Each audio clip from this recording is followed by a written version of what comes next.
the only talk radio show that takes you along with host and age explorer Rod Gontos on his continuing journey of discovery into life's challenges, opportunities, options, and all the latest and greatest things that come with getting older. The Raad Life is brought to you this week by Your Home for a Lifetime. So we're on your Facebook, my a company Facebook, dedicated to empowering you to stay safely, independently, and comfortably in your own home. And now here is your host, Rad Gontos. What is happening, Orange County? Can you hear me loud and clear? Coming in. Wait a second. Let's see. Is he out there? Let me see if he's. We're circling the globe right now, looking for Rod Gontos. Come in, Rod Gontos. There he is. Oh, I'm here. I'm just enjoying the fact that you're having fun with your Zoom backdrops. And you can hear me loud and clear, right? Yeah. Even through the muffled. No, I'm doing that on purpose. Like you can hear me loud and clear, right? Yes, I can. Okay, so here's the deal. You're not missing anything if you wear a face mask, okay? You're not losing a damn thing in the process. I would like to also add, because it is my prerogative as having my own show to self-promote, is this mask, along with this one right here sitting in and doubling up as a pocket square. Yeah. Because that's a mask too, okay? Don't be all stealing that custom tailors out there, which I know you are. You guys all copy. I love that idea of a pocket square that Right. turns into a mask. Yeah, well, there's another layer to this. So if you get proposing to do this, don't, because that means that they can't use it now because it's been exposed. So, right. But self-promotion.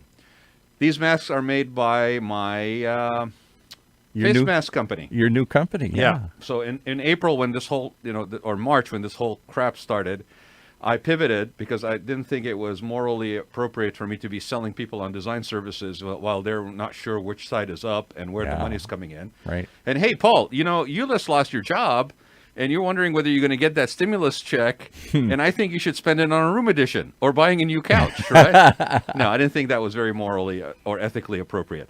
So we pivoted and we did a couple of things. One of them is happening now and has been great. Is we set up a mask company called Taylor with an I, not a Y. It's not a golf thing. TaylorMadeFaceMask.com. TaylorMadeFaceMask.com.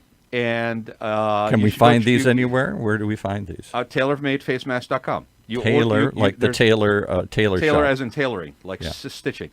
And you can pick from 53 fabrics currently on the site. There's new fabrics being added all the time. You can order from 2 sizes of mask. You can even get an embroidered monogram of your initials on the side of it too, if you want. Yeah. You can get them with a filter pocket and with no filter pocket. So go ahead and check it out. Again, TaylorMadeFaceMask.com. And is this just regular fabric, or does it have any other qualities to it? It's cotton fabric, which they tell you that the cotton blend is the best form for reusable cloth masks. So it's not N95 like a surgical mask? No. It's not a surgical mask. It is supposed to be providing about 70%, depending on which form or which table or which statistics you look at, about 70% coverage, which some people are saying, well, why bother wearing a face mask? It doesn't prevent you from getting it. You know what?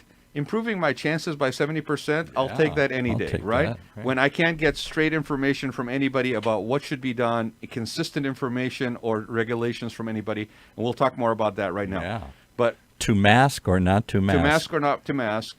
To close the beach or not close the beach. It's 4th of July. That's going to come up in this conversation too today. So before I get too far, though, I do want everybody who wants to weigh in or join us to basically do so where, Paul? They can tweet their questions, certainly, but they can certainly go. I'll give you 2 choices because we've expanded our options here. They can call in and talk to us the old-fashioned ways, 949-330-7761. 949-330-7761. Operator standing by. Or, because we're on both the OC Talk Radio Facebook page and the Raad Life Facebook page, you can type in your questions right there, as we've been doing more and more. This morning, we plugged this thing with Dr. Trin, who does a health talk show here on OC Talk Radio the last couple of months. He gave us the setup where he was talking about how we've rolled backwards now here and what the heck this means. He's not sure any more than anybody else is. And then we said, if you really want to roll it back, to 1918. That's what we're going to talk about here today, and the lessons learned or not learned from 100 years ago. Well, and just so we are clear on a bit of housekeeping here before we start the show, not only do we practice safe protective measures here, Not only do we advocate it, right? And advocate it, but we are actually also practicing it. And so it's not only the mask, and I can take the mask away. Why? Because, see this? Paul, how far am I from you? Let's see. Let's pull it off camera here. See my hand come on camera here. Yank it right off here. So where I'm sitting, I'm actually technically 7 feet away from the 7 feet. There we go. Can you see that? 7 feet. Okay. So let go of my measuring tape. Okay. This is so small. Put one in your pocket. You're concerned about how far people are. Yeah, stand around, walk around. And it works for Paul all the time, by the way, because I can't stand him having him too close anyway. So he used to do this anyway. Yeah. Stay away, right? So we used to do this before coronavirus. So I'm 7 feet away from Paul. With that being said, and I've got the sanitizer here, so I'm going to sanitize my hands, and I'm going to take off my face mask. Wow, look how easy this is. So, everybody, hi. See? You didn't miss anything. And yet Should I put it back on? I don't know. Yeah, and yet you're one of the few over the last month or so, as we've been technically allowed to open up. We've always been sort of allowed. We're not sure because we're a radio station, but the building's been closed. As the building's opened up the last few weeks, nobody still comes in. Everybody wants to do it. Well, and I've been doing it. I've been doing it from home. I've been doing it with Zoom, and we've been able to basically provide a lot of content and interview a lot of people. So I'm grateful for everybody who's taken that opportunity to be there. You know, this new neon thing that you brought with the little headset here. I feel like it needs to basically maybe sit in the other chair. That's what I thought it was for the other Maybe person. That's the missing person. Hold on. Let's just do this. Okay, here you go. Yeah, it's for the missing It's wingman. like the unknown comic, right? It's like or the missing wingman in an air formation. So me and my neon wingman here. Yeah. So okay, let's talk about this for a minute. Okay, so the premise of the show is, what do you do? All joking aside, this has been a really challenging few months for everybody. Should we open? Should we close? Oh, we're going to open tomorrow. No, we're going to close. But even before that, okay, just on a personal level, should I be concerned? Should I be worried? Am I being, fed a whole bunch of hoopla about nothing? Right. Is this no more than the common cold? Is this more serious than the common cold? One physician says one thing, the other physician says the exact opposite. One elected official says one thing, another elected official says the exact opposite. Yes. It has become politicized. So let's start off with one tenet that I believe. Okay. Wearing a mask or not wearing a mask is not a political statement. Okay? It's an IQ test. All right? Now, I'm not going to tell you which way you should go, but I will just say that whatever you decide to do, it is an IQ test. Okay? Now, that being said, we definitely are dealing with something more serious than a simple cold, flu. I know a lot of people were pushing that narrative for the longest time in the last 4 months, and I think most of us would agree that regardless what it is, it's definitely not a usual situation. And not a usual health situation, whether you want to call it a pandemic, like seemingly the rest of the world agrees that it's a pandemic. We seem to forget when we basically start to polarize here and tribalize here that it's not just us or this side of the aisle or that side of the aisle that is weighing in on this situation, which is a global situation. It's not limited to the United States, okay? As being a serious global situation. So unless you're telling me that the whole planet has conspired to basically lie to us, okay, and that everybody on the planet, on every country that basically is saying, shut down, we have issues, there's a medical crisis, unless you're telling me that this global conspiracy has basically been hatched and has been maintained somehow, when you can't basically keep anything secret with more than 2 people knowing it anyway under normal conditions, right? Then this is more serious than something that we shouldn't be concerned about, okay? So the only thing that remains is how do we navigate this? How do we deal with this stuff, okay? Usually, under normal circumstances, I've been on this planet for 54 years. My young adult life, my later years, one thing I could always count on is somewhere in the noise of media, in the noise of elected officials, the noise of statements, I could find some common thread of how I should deal with certain realities. Especially when it came to life and death matter that is clinical or medical. Unfortunately, this time around, there is no consistent messaging. There's no sustainable messaging. One minute you hear from somebody and they say, don't wear a mask. The next minute you hear from somebody and they say, wear a mask. So I don't care if you're going to blame the governor of the state of California or the president of the United States or the gardener down the street, okay? It doesn't matter. It does not matter at this point. We are in this, 4 months, Paul? It seems like forever. Almost 5 months, right? Yeah. Okay. Depending on when it started, okay? It's enough. It doesn't matter. It doesn't matter. Stop laying blame at anybody's feet. We are in this together, and we are either going to come out of this together or we're not. Okay? And when you're sitting there saying, well, we got to open at any cost because businesses are going to be impacted if we don't. I told people a month ago when there was a push to open at any cost that the worst thing that could happen for businesses is for them to open in such a manner that will not project a sense of trust and project a sense of safety to people who are going to come in, who are being asked to come in and spend money in these businesses. Because if they don't do that, the negative, the breakdown in trust, the lack of trusting them as being a place where people can be safe, myself, my loved ones, okay, will be a brand damage to their business that will take a long time for them to come out of. And it won't be cheap either. Okay, and that was before there was any worry about ABC, yanking their license, or business licenses being pulled, or enforcement happening. And guess what? This week, the regulations of the state of California is we're shut down again for the next 3 weeks. And now there's some teeth to it. As of today, you will basically be subject to review by a bunch of task forces that are going to be out there. They're going to be composed of everybody from law enforcement to ABC to health department. So people are not kidding around, okay? Whether you agree with them or not, this is just the reality we live in. So you can spend all day long basically fighting against this. Or you can figure out what is the quickest way for us to just get through this and be done with it. Because nobody wants the businesses closed. I don't want the beaches closed. But when you basically show me that when we have a bunch of people that are being irresponsible and don't really give a damn about whether they impact other people around them or not, it is a self-entitled personality that is selfish. When you have a bunch of people acting like that, like a bunch of entitled children, then you have every right to protect yourself from that. So if it's a matter of wearing a mask or basically staying away from situations that are crowded, which means that the businesses don't get my money, okay, hope to God that there's enough people on the other side of that argument that are going to give businesses enough money for them to stay alive. But from what I'm seeing, the majority of people are saying, be smart, be safe, be responsible. Let's get through this all together. Okay, that rant brought to you by the Raad Life. I'm sorry. You know what, Paul? I've been hearing people act like they're the only person who has been inconvenienced. So let me ask you some questions. Let's break it down a little bit here. I went to Target over the weekend. Been trying not to, but my little grandson had to have a certain toy, and I said, "Okay, Grandpa, go get it for Why you." couldn't you just buy it online? We could have, but he wanted it now. There was he's trying to collect these things, and I had told him we were going to go get one. So I foolishly said, "Well, I'll go down to Target." Put our masks on him and on me.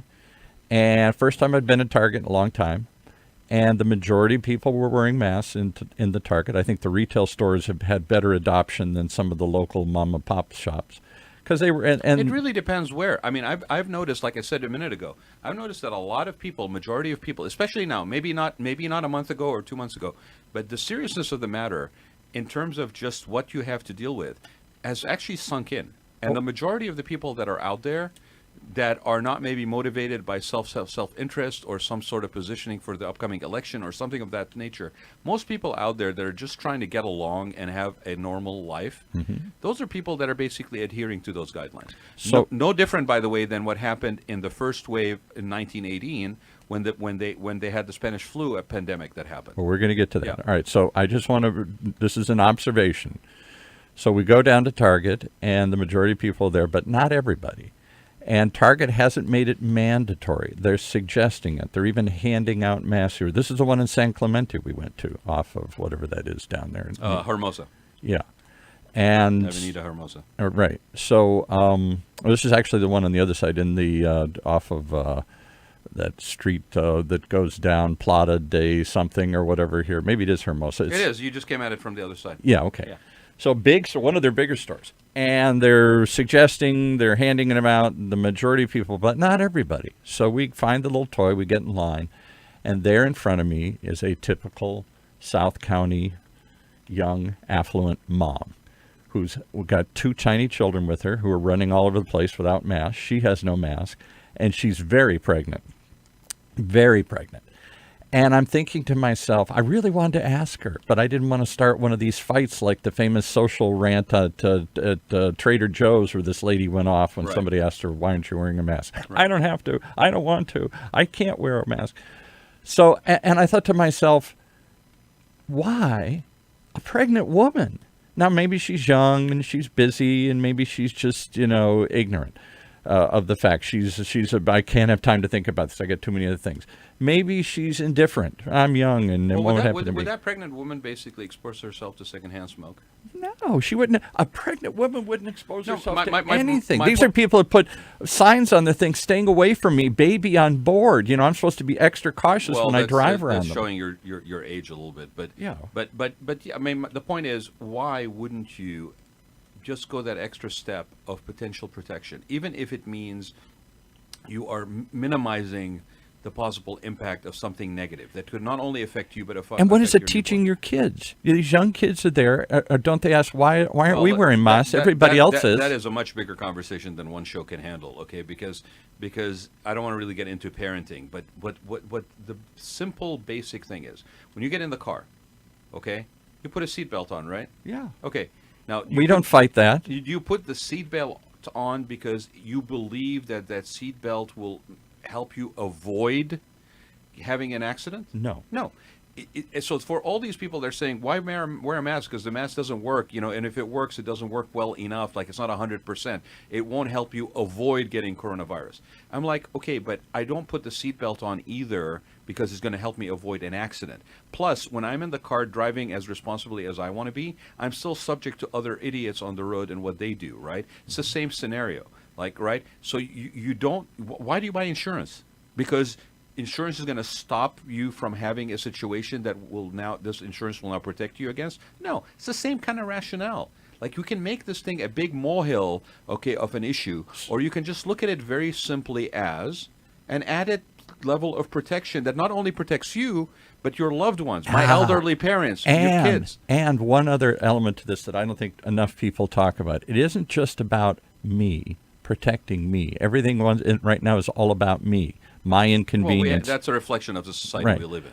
It's also my respect for you, that maybe it won't save me, but maybe it'll save you because maybe you're older, maybe you're more susceptible, maybe you have an underlying condition. Maybe I don't care if I get this thing. I like smoking a cigar every once in a while, but I'm not going to basically sit there and be what's the word?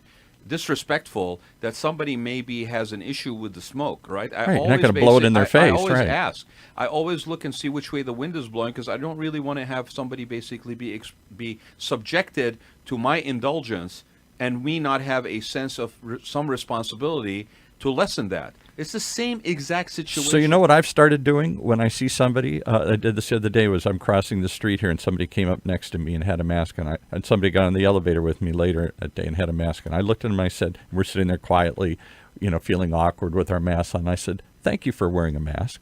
And they looked at me and they said, well, I'm older. Thanks. I just appreciate it. Well, look, I mean, I have not shared this, and I really want to do a different show on this. But for those who know, I lost my mom literally almost a month ago. Yeah, I know. Very hard. Now, my mom did not pass away from COVID, but she passed away because she had been ailing for the last couple of years, and she had lung cancer, right? And she passed away in part because we were not able to see her enough to be there in support of her. And so, therefore, she now had to carry the burden and weight of being the sole caregiver without support for my father, who is 84, who has dementia. So it's not just the fact that you could have the disease that could have a negative impact on your life or those of your loved ones. The stress of dealing with the ramifications of what's going on also could do that. And I was trying to basically continue to work because I was essential services in design and in the construction build industry, right? So I was still trying to do that. I was trying to be responsible. I was wearing a mask, not just for myself, but for my ability to be able to go see my mom at arm's length and drop off groceries for her, okay? If for a moment, okay, put aside your immediate need for gratification based on your selfish only needs and think about the ramifications of what you are about to do potentially to others. How do you live with yourself if somewhere down the road you find out that you exposed somebody at a bar that was a friend of yours, that then they picked up that thing and you were what's the word? Asymptomatic. Asymptomatic, which means that you didn't really show any symptoms, but you're still a carrier, right? You gave it to somebody else who then basically, in the course of basically being there for their family, has given it to somebody else who's either elderly or has some existing conditions but is young, because it's not only age-related anymore. We have cases all over the map, right? They pass away. How do you live with yourself? How do you allow yourself to accept that you had something to do with the death of another human being? Do you just consider that collateral damage? Yes, we live in a society right now where we think it's just the part of the risk of living in modern society. It's like the analogy they always use is driving a car. Well, people die driving a car and we don't stop driving. No, but we make them wear helmets on motorcycles. Now we make them not text while they're driving. We put a seatbelt on. We limit them from they can't drink alcohol. And what happens when they don't put the seatbelt on, or we catch them driving texting? Right? What do? We find them. If they are repetitive offenders, what do? We jail them. We jail them or to yank their license. So for you to act like avoiding protective measures that until very recently have been an option, you were allowed to exercise your own judgment in this process. And the only reason these are getting more and more severe as far as guidelines go, and therefore potentially in violation of your freedoms and liabilities, your liberties, is because your judgment, as in general, a lot of people have had bad judgment when it comes to this. They've been driving around without their seatbelt on. They've been texting and their eyes are not on the road. Analogy-wise. Drinking and driving, whatever. Drinking and driving. So, and the other thing I always say to people who say this to me, well, it's just like, so many people drive and die during things, and we just have to accept that people are going to die if we want to do this activity. That's just part of the price you have to pay if you want to drive around in modern society. I say, well, what if the rate of death, whatever it is, I think like 50,000 people died nationwide or something. That's the number they always toss around. It was supposed to be like COVID. Now we're 3 times that. I said, what if suddenly 250,000 people started dying on the road? Wouldn't we take steps collectively to try and change that? We usually recall cars that are more prone to have accidents, right? Well, and tip over, and we would suddenly be demanding safer cars. Yes. We'd be demanding lower speeds. We'd be demanding changes. And there would be lawsuits, and there would be liability, and there would be accountability. And this is no different. Okay, so unless we all gather our thoughts and act as a community, interested in all of us getting out of this together as soon as we can, but also safely, then what's going to happen is this is just going to grow and grow and grow. And unfortunately, because this is an election season, there's likelihood that people will use this and leverage it and weaponize it into being a political issue. Already have. How can the president, now there's no shock to anybody who's listening to the show that I'm not a fan of the current administration, but when he comes out and says, as he did recently, that I think people are wearing masks just because they don't like me, just to make a political statement against me. I thought, it ain't about you, bud. Yeah, but it ain't all about you. I'm wearing a mask not to say F you. Paul, but you know what the most damaging thing about this whole position is the inconsistency of the message. Well, right? I am looking for something to trust, and I can't count on anybody giving me a consistent message. So, not picking on the president per se, but his messaging of, it's a hoax. that wearing masks is basically people basically showing lack of support for me. Masks are stupid; they don't work. And then my favorite yesterday was, well, I actually do wear masks, but in private. Okay, well, which one is it, Pard? I mean, you know, how many different spins can we put on the same issue? How can I trust anything that comes out of that source? Maybe that's the point. Maybe the point is that we act in such an inconsistent manner that people on the street can't trust anything. Maybe that's the whole underlying. You may be onto something there. We've talked about this. Let's undermine people's trust in any person in a position of authority, whichever side of the aisle they may be. We don't trust any of them anymore. So that we don't trust anybody, which means we also don't trust each other, which means that we are at each other's throats. So let me expand. What part of that game plan are you playing, consciously or unconsciously? So let me expand upon that. So we, as you know, we do it. He's been a guest in your show now. He's doing a full-blown show here. Dr. Trin. Dr. Trin, yeah. Very well-known speaker. He's serves at Memorial Care. He's on the board of Alzheimer's. He's a clinical researcher at Irvine Research Facility here. Very well-known, very well-spoken, soft-spoken guy who talks a lot about health. He's been on your show, I've been on some others. He's now doing a show every Thursday morning, 9 o'clock, does it live. You can tune in. Many have through his Facebook page or here through us. And he's been talking a great deal about this. Today he was baffled. We set it up as a two-parter.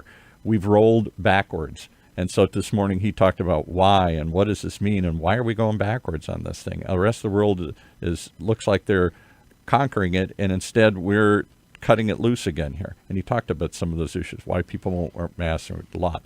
And then today's discussion was supposed to be part 2 of that, where we talk about, come on, people, have we learned nothing in 100 years? So one of the things 101 years. Yeah, 101 years. From the last giant pandemic. 1918. So he was saying, and we were both just scratching our heads, and we were getting feedback from people on Facebook, a lot of Facebook feedback. And if you have any, I see there's some people listening this morning or this afternoon to Rod's feedback. Type in your questions. And I apologize. I am just really annoyed at the fact that we can continue to act so selfishly. Yes. And not really be concerned in any shape or form None. about the person next to me, about being my brother and sister's keeper. So okay? three things we identified about that over the last couple of weeks in this discussion. One, and if it ain't happening to me, it ain't happening. As long as it's happening to others elsewhere, particularly if it's those people I don't like, New Yorkers, or don't look like me, big city people, inner city people, I don't really care, and I don't see it in my community, and I don't like it, and screw it. And so do we have to have it hit home before it hits hard? Maybe. The second thing is clearly inconsistent messaging. One group says it's no more than the flu. Other people says it's 10 times deadlier than the flu. Let's just look locally, because I think there's an apology that is due, by the way. Okay? I'm going to be the first person right here to basically openly ask that the Board of Supervisors, Orange County Board of Supervisors, owes an apology to Nicole Quick. Oh. They owe an apology. Be bigger, okay, than the situation or your elected office or the party of affiliation, okay? You guys messed up on that situation with the mask. You basically allowed a woman to be badgered to the point that she felt harassed and that her kids were not safe. Life-threatening, and people showing up at her door. And then pushed into resigning because you did not have her back. Okay? She basically... Walk through it again for those that may not be aware of who Nicole Quick... Nicole Quick was the head of the Orange County Healthcare. And she basically advocated and dared to put out a statement saying that people should wear face masks. And I'm not only pointing out to face masks, because for me, face mask is one of multiple things that you should be doing to do protective measures. 6 foot apart, and it's not about being 6 foot apart and wearing a face mask. Okay? It's about wearing a face mask when you cannot achieve a 6 feet apart separation between you and somebody else. Okay? She basically dared to officially, on official stationery, put out something that said, hey, Orange County, you should wear face masks. She got lambasted. There was an anti-mask movement that came out of South County. I am sad to say, led by somebody from San Clemente. Yes, I was going to bring that up. All right, I'm not going to mention their name because they don't really deserve to get any more exposure. Okay, but the fact is that there was a movement, and a movement that is disguising itself in an anti-mask clothing when it's really an anti-vaccination movement. Okay. I'm saying it out loud. Anybody's got a problem with that, you know how to basically reach out. This woman that he's talking about, who we won't mention, her site says, science says healthy people should not wear masks. So forget the physicians, forget the people that are basically in position of responsibility for our communal health and well-being.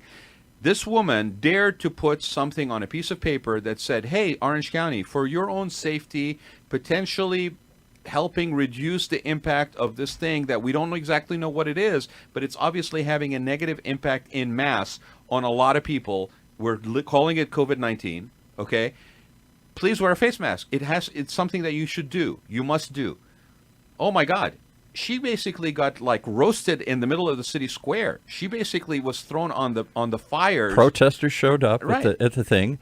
People actually went to her house and protested outside of her house. I understand. Maybe that's not true, but that's what I heard, that they actually showed up. And we wonder why people won't basically step up and serve. And she felt her when we life treat them was like this? threatened, and she said, I didn't sign up for this. I'm just trying to tell you what the science says. Wear a mask. It's better for you. And they immediately revoked her. I don't know if it was a mandated mask or a suggested mask, but they roasted her at the Board of Supervisors. She basically, this was on a Zoom call, and to the point where the next day she basically resigned. And then the person that basically takes over as an interim puts out a statement, and from the language of the statement, you could tell that that was written in such a manner to leave a wide back door in case they needed to reverse their position on lessening the language, the strength of the language on face masks. So it went from the language or the medical community agrees that you should wear face masks. Orange County, wear face mask. No, we don't like that. We don't like you. We're going to harass you, right, to the point where you resign, and then we're going to change the language to say we recommend face masks. Okay? Yeah. Semantics. Okay? And who's pushing that? People that are basically, technically, are in a position where they should know better. So, Board of Supervisors of Orange County, you owe a public apology to Nicole Quick. Because what did you guys do this week? You reversed yourself and now basically made it mandatory. After, yes, the state said that you have to, but what did you guys do? You towed the line. Well, look what they've reversed and here's themselves somebody who a got couple sacrificed times. In the process. Collateral damage. The very first day, they threw out a order and they wanted to shut everything down. And then the next day, they went backwards and they said, we're not shutting everything down. They threw confusion into the chaos into the mix here. And then they, again, was reopening. They were going to how can we trust anything you guys say? If you can't be consistent on something that is as critical as this, that has such a negative potential impact on people's health and well-being. Maslow's hierarchy of needs, health, safety, okay? How the heck can I trust you on anything that you say regarding any other issue? So we'd like to have an open invitation to Supervisor Don Wagner, who's been on the show before. It seemed like a reasonable guy. When I talked to him, I asked a question during their online conferences, because OC Talk Radio was invited to join those with KABC and OC Register and everything. And I asked him the question, I said, what if this comes back again? This was a month ago. I said, I know we're in the middle of it right now, but if this does, we were thinking second wave, not just a resurgence of the first wave. This thing is going to go away, disappear magically with the heat of the summer. And he was very open and honest. He said, that's what UCI is telling us, and that's what all the health agencies are telling us locally here, and we should come up with a plan so we'll be better prepared. When was this, Paul? This was a month ago. And what did they do within that course of the month? They lessened the regulations. Yeah, that's why I'm stunned, because he was very adamant. I don't care. No, I don't care. I don't care if the spike is due to Black Lives Matter protesters, or Open the Economy protesters, or people's Memorial Day picnics and barbecues in their backyards with family members and neighbors. I don't care. I don't care. We have a medical situation Emergency. that we need to basically have some immediate leadership, not abdication of leadership, okay? There's a difference between failing leadership and abdication of leadership. Abdication of leadership means that you don't even try. Failing means you try and it didn't work, which means you can try again something else, okay? We need immediate leadership on this issue. People who are willing to basically say, it's more important for me to do the right thing now to make sure that I ensure the safety and well-being of majority of people that are in my charge than basically sitting there and worrying about whether you're going to get reelected or elected next election cycle. So without setting a trap, we're not here to make anybody matter in this issue, right, left, or center. I would love to invite Supervisor Wagner on and or Supervisor Michelle Steele on, who both, it's my impression, I didn't see the hearing, I wasn't at the hearing, both kind of led the charge against the mask wearing here in the county. Maybe I'm wrong, maybe somebody else on the supervisors board, but anybody, I'd love to have anybody come on, any of the supervisors, particularly those two, and particularly Supervisor Wagner, because if you did in fact go back on the mask issue, I'm stunned based on the report or answers you were giving in the press conferences held in the first month, where you were saying... I am open to hearing... I'm sorry, I am annoyed and I'm upset. Okay, I have experienced indirectly, not because of the actual disease, but indirectly a personal loss. I have friends and family that I know that have lost people to this disease. Okay, for somebody says, I don't know, you don't know anybody, I know but at least a half a dozen people that were directly, basically impacted fatally, okay, because of this disease. So this is not a light thing for me, and I apologize. Anybody who's listened to the show realizes it and knows that I tend to be very calm. This isn't something I want to be calm about. Why are we being calm about something that is this serious, okay, that could basically level people, you know, bring them to their knees, even if they survive? Look at some of the stuff about people that actually are surviving this. You know, we talk about recovery rate. Oh, yeah, people recover. Yeah. But they're a shell of what they were. They're half the weight of what they were. There's a toll and a cost that they may have damaged lungs as a result. Damaged lungs. They're susceptible to stuff all the time. You know, my favorite was when somebody basically quoted me a thing about Benjamin Franklin, about liberty, and if you're willing to give away your freedoms, then maybe you don't deserve them. To something to that effect that Benjamin Franklin had said. And I apologize, I'm just not thinking of the quote right now. I thought it was very ironic. You know what Benjamin Franklin died of, Paul? I don't actually. He died of complications. He had a cyst in his lung because of complications of having had pneumonia when he was younger. So Benjamin Franklin, who was being used as an example to basically shut me up in the course of something that was respiratory illness that we're dealing with right now, Benjamin Franklin died from a respiratory illness. Well, I'll give you one even more ironic that I can't believe nobody's picked up and focused on here. And I think it goes to the heart of the 1918. When we went through this in 1918, I'm a big history buff. Let me just go off for a second here. And give a little background on that, because people refer to it as the Spanish flu. Yeah. So here's what I've learned, and here's what I learned way back when, and here's what I relearned as I looked at this for today's discussion. In 1918, a flu-like, this was a flu. This was a true influenza. Influenza, yeah. Yeah, not a coronavirus. No, it was an influenza pandemic. Yeah, we've had some coronavirus. We had MERS, the Middle Eastern, MERS, SARS, the versions of this before. So I could argue that we should have been better prepared for this. But whether or not you believe that, we've seen a couple versions. I mean, we're challenged all the time, every season. So in 1918, in fact, I'll read it from here, because this is off of the wiki. 1918, which, just to paint a picture, 1918 is the last year of the First World War, the Great War. Right. And that was part of the problem, that why it didn't get covered. Well, so the first observations of illness and mortality were documented here in the United States at Fort Riley, Kansas, where soldiers started exhibiting symptoms. Most influenza, the flu, disproportionately killed the very young and the very old, with a higher survival rate for those in the between. This was not that way. People were literally dropping dead within days or hours of getting this, and it was much more focused not on the young and the old, but on that middle crowd.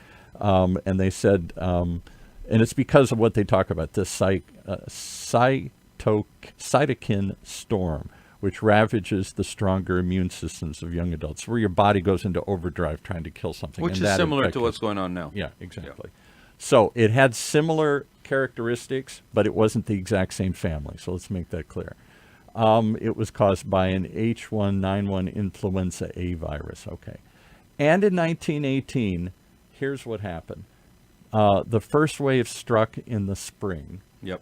The second wave, and then people started to reopen in San Francisco. Now they got you to wear masks and everything. And then before you go to the second wave, though, Paul, this is something on why I mentioned it was, the reference point of being in the last year of the Great War, is imagine, if you will, that we are a country at war. And for 4 years, we have been basically continuing to ration and to pull our weight and tighten our belts. Right. And, act in a manner that was not necessarily under normal conditions. So similarly to being sequestered for the last 3 weeks, 4 weeks, whatever, and then all of a sudden, you have an opportunity to see that maybe the numbers are lessening, maybe we're looking forward to something. So here, after 4 years of war, they get hit with the Spanish flu, okay?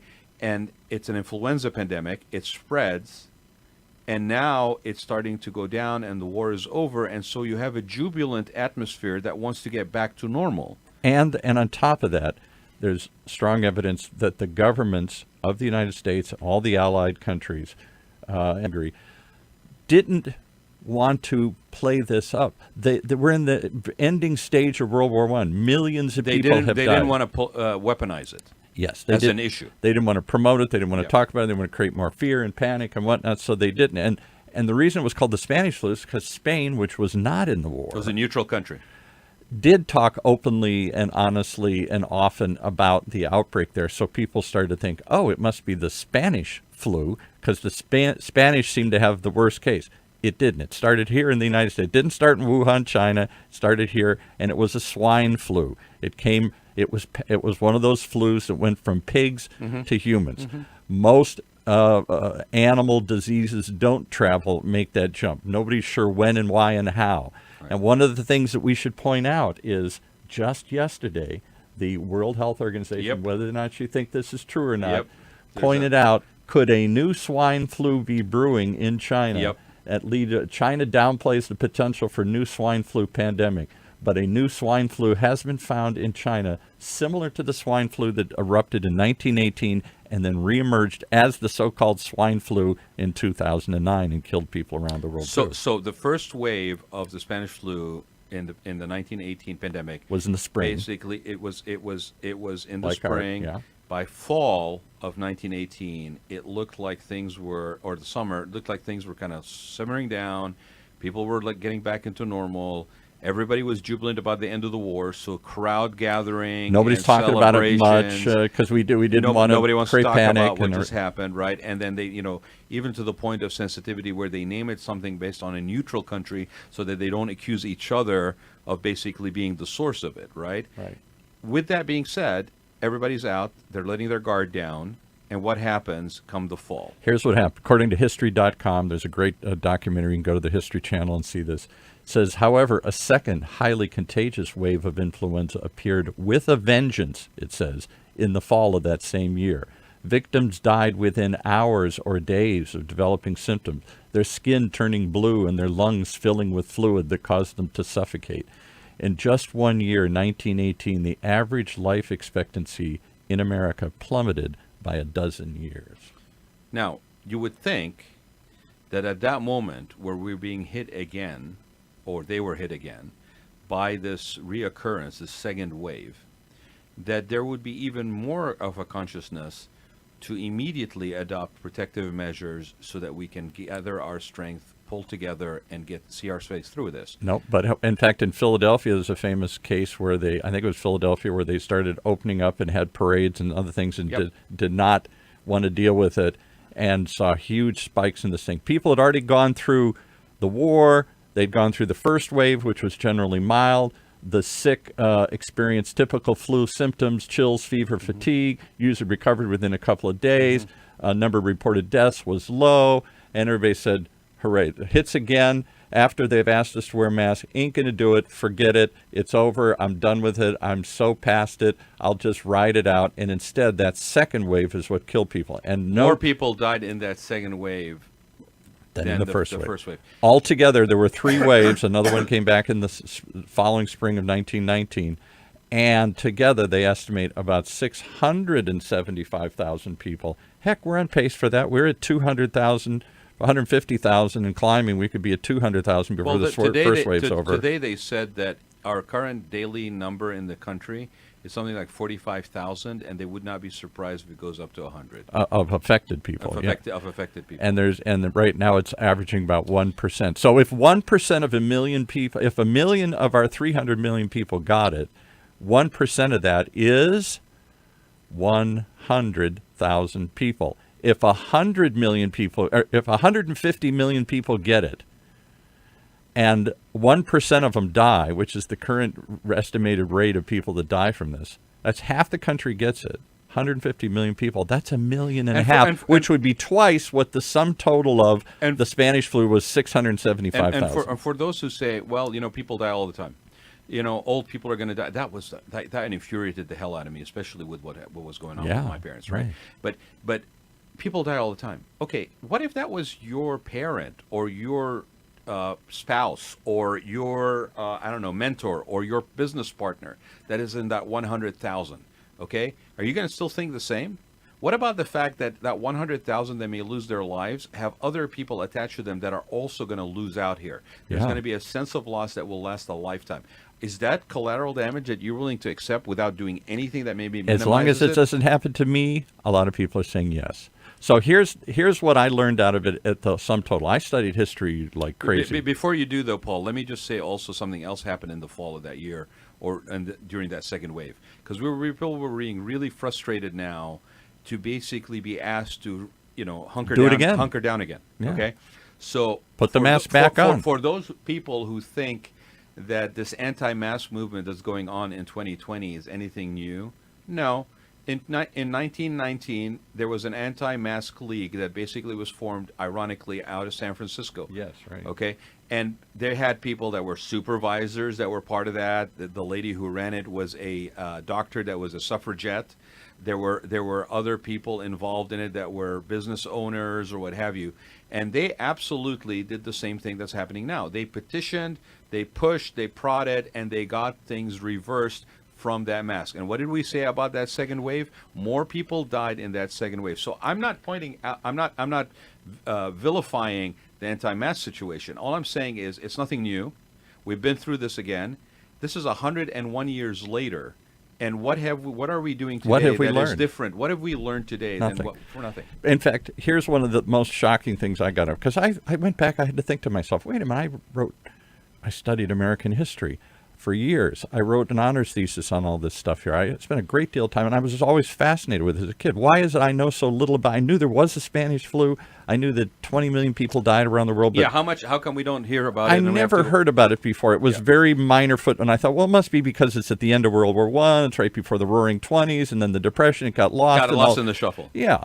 And then I went back and looked at some other things, and I thought of my own great-grandmother who was alive in that period of time, who I did know in my youth. And grandparents who I knew in my youth who were alive in those days. None of them talked about it. Once it was over, the lesson was, oh my God, don't ever bring that up again. That was horrible. I don't want to think about it. I don't want to remember it. I don't want to change. I don't want to do anything. Thank God we got through it, and that'll never happen again. We didn't learn a damn thing. We weren't prepared.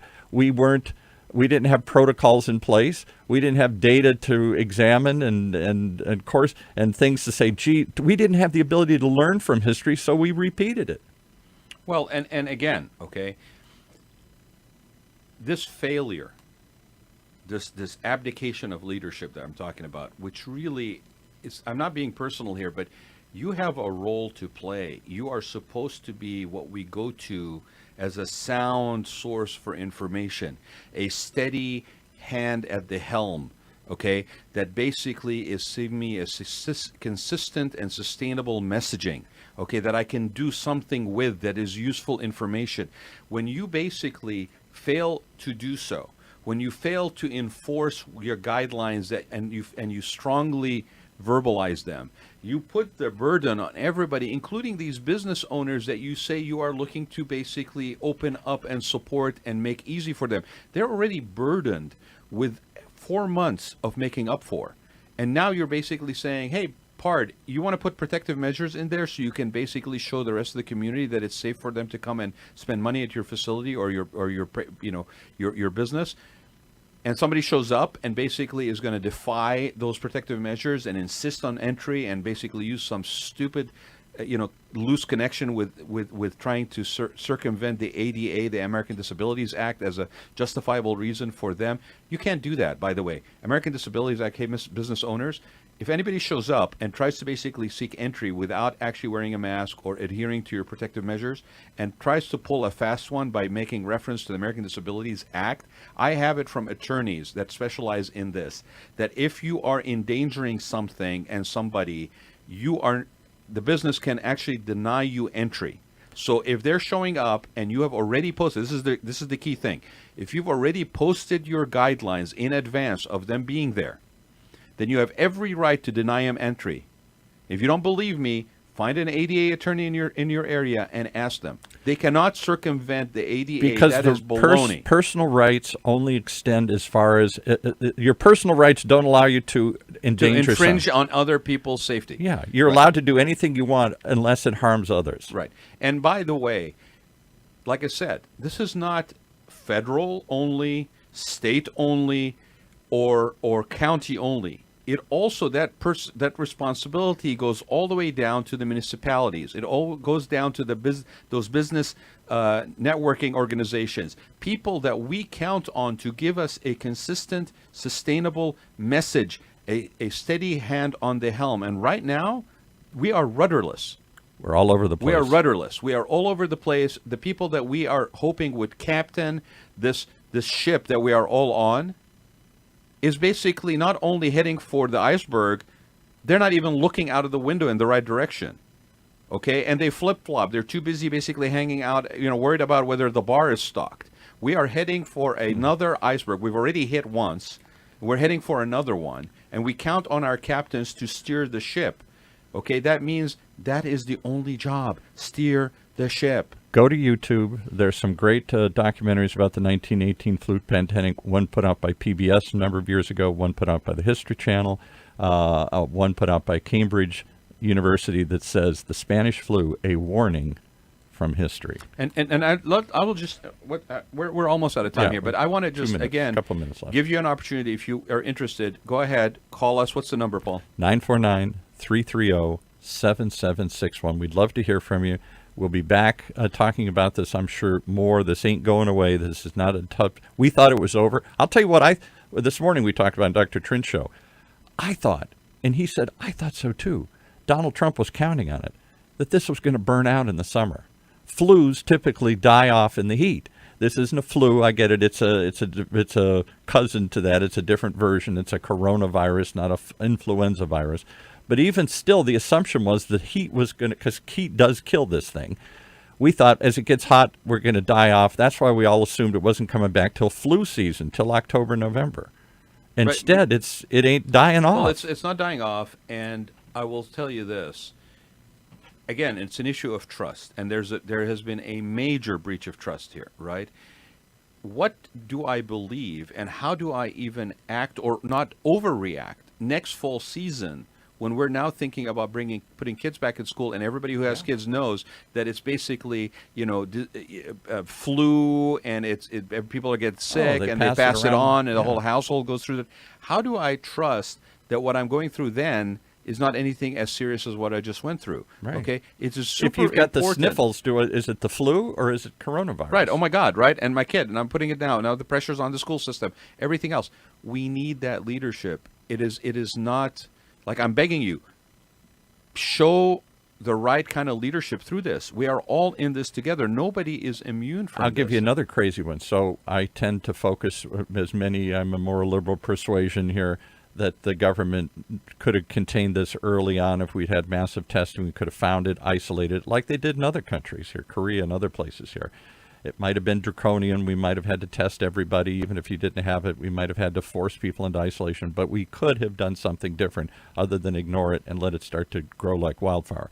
Now that we've gone through that experience, as we reopen and come out of our holes again here, because we got to come out sometime. The president's right about that. We can't stay in the hole forever. I was the first person, Paul, when this thing happened, and they were talking about shutting down the economy from the federal level, by the way. You were pissed. I was pissed that they were going to shut down the economy, and I said, this is the wrong way to deal with this. Okay? You have to be measured.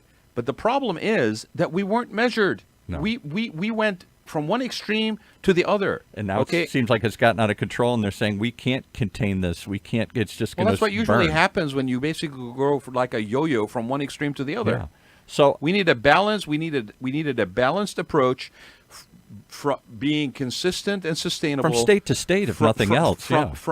From a leadership that we could trust. When you basically spend nothing but the better part of the last 20 years undermining trust in authority, trust in government, trust in people, trust in elected experts, trust in experts, trust in medical. Okay, this is where it comes back to bite us in the ass. Now, I do want to say one thing though. Okay, please, we are approaching a very important. We all want to celebrate our independence. We all want to basically celebrate this country. We all love this country, and we are having a holiday weekend coming up right now with the 4th of July. It is very sad to me that we had to, but it's totally understandable, and I'm okay with it, as sad as it is, that we had to actually shut down some celebrations. Yep. That we had to cut out fireworks. Okay, I loved that. I didn't grow up here. I came here when I was in my 20s. Yeah. Okay, and one of the things that was the promise of America was this celebration of freedom and independence, and so I feel very strongly about that. But not at the point where it basically my freedom infringes on somebody else's safety, because that is selfish in my book. Okay, I've seen way too many people in other countries do that. So here's the other point I was going to make: is the misinformation isn't just coming from the right. From the left, we've now got people, the anti-vax people are coming up saying, even when they come up with a vaccine, and we all say, oh, we're waiting for that day. We're just trying to gut it out. Oh, yeah, we're going to have a fight on that one, too, when it happens. A third of the people in the Pew Research said, I'm not taking it. I'm taking any vaccine. You kidding me? That's an evil plot, too. But, that's not that. I'm okay if they don't want to take the vaccine. Fine. I want to take the vaccine. Leave me alone. You don't want to take the vaccine. Leave you alone. Where it starts to bug me is when you basically don't want to take the vaccine, but you start pointing fingers at people, or if I don't want to leave the house, but you start pointing fingers at me for being a scaredy cat, for shaming. Right. Okay, it's not right either way, okay, to do that. You cannot claim freedoms. Okay, if I have the right to bear arms, I have the right to wear a mask. Did you hear that? You cannot make fun of me or shame me for wearing a mask, or find fault with me with wearing a mask, which is basically a protective measure, protecting myself and my loved ones, if you in the same breath are saying you have the right to bear arms. Let that wrap around your brain a little bit, right? If you're a city, and I just want to end with this, again, going back to this 4th of July situation, if you are a city or a person in a position of responsibility in a community, if you're a city council, okay, if you are in the sheriff's department, if you are basically in that position, please do the right thing about 4th of July, okay? It even becomes more compounded when, like, for example, locally, City of Huntington Beach shut down their beaches for the 4th of July. Mm-hmm. Newport Beach shut down their beaches for 4th of July, okay? Maybe even the whole weekend. Laguna Beach shut down the beaches on 4th of July, okay? That means that as people who don't want to adhere to this stuff want to still go to the beach, where do they go? To the ones that are still open. Yeah. That means that communities that would, under normal conditions, be impacted by crowds are now going to be impacted multifold by crowds, because everybody else who would have gone to another beach is going to go to theirs. So please, okay? And remember, these people aren't just going to somehow transport via Star Trek mechanism onto the beach and off the beach. They're going to go through the town. They're going to stay in the town. They're coming from all over, right? So if you're a person in a position of authority, if you're a city council member, please consider doing the right thing for everybody in your community. Because your reaction to this situation goes today to everybody, will affect everybody. Everybody in the sound of your voice and here. Ripple. Yeah. Yeah, I know a lot of people, and I know a lot of people that are in those positions, regardless of whether they ideologically lean one way or the other, that we all have one thing in common. We want the best interests of our communities. That is what is in the core of why we serve, right? Yeah. In whatever capacity we serve. So please, take another look at this, okay? This is not a mild situation. This is a very serious crisis that we are in. Well, it must have been serious enough to bring Raad out of his hole into the studio for this hour-long, very... Well, as long as I had the 7-foot separation. Thank you for coming in. Thank you for sharing this. Let's keep this conversation alive as we go forward with Raad Life. And I really appreciate you guys for letting me I know I vented, and I know I'm kind of got a whole myriad of emotions going on right now. But this is really serious, and we are all in this together. So let's start acting like we're on this together. We're running around like chickens with our heads cut off. Help me. Let me help others. Help other people around you. Look, it's not just me that you affect when you basically give me inconsistent messaging that I can't trust. I take that and it affects everybody else in my life, and then everybody else in their lives, and it ripples, it ripples, it ripples, it ripples. And then we're all trying to make up our own rules. All right, no rules. New rule. We all got to work together. Thanks, everybody. You have been listening to the Raad Life radio show with your host and age explorer, Rad Gantos, brought to you on the one and only octalkradio.net. Join us again next week as we continue our journey of discovery into life's challenges, opportunities, options, and all the latest and greatest things that come with getting older.